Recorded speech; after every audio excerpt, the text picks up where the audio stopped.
Animal law covers a wide range of topics and issues. Historically, the focus has been on animals as property and how people relate to the animal in terms of how they handle the property and what can be done with it and what sort of compensation there is if the property interest is damaged. And that led to an early focus historically on cruelty.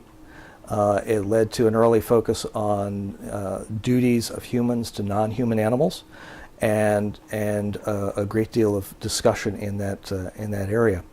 More recently, we've moved to a period where we're talking about animal rights, moral and ethical issues, and also recognizing that the legal relationships that we have with animals extend far beyond just maltreatment or cruelty issues, but they go into estate planning, they go into how you're going to handle trusts, they go into representation, how you handle litigation. So the whole host of legal issues is potentially on the table.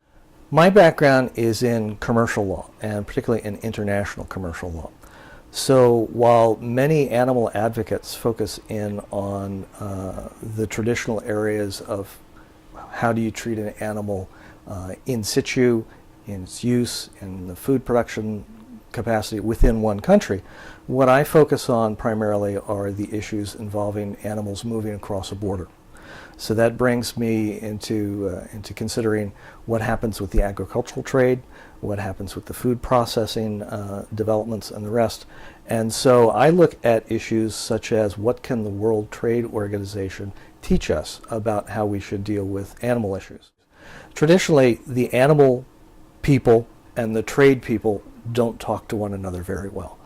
The animal people go off and they deal with their animal issues, and the trade people go off and deal with their trade issues, and neither really appreciates the sophistication and the complexity of the issues that the other side faces. So when animal law or animal advocacy and trade issues come together, they don't match up very well. And this is the discussion that continues today with a focus on, does the animal have, it can be phrased different ways, does the animal have rights? Is it a person in and of itself?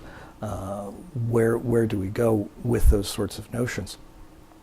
What's particularly interesting in the United States is that we get very, very caught up in that sort of discussion.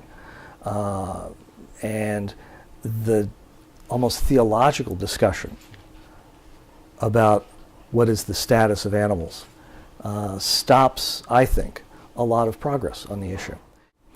In Europe, they have developed a slightly different process, with the European Commission in particular making a much greater use of animal welfare science as part of their policy-making process.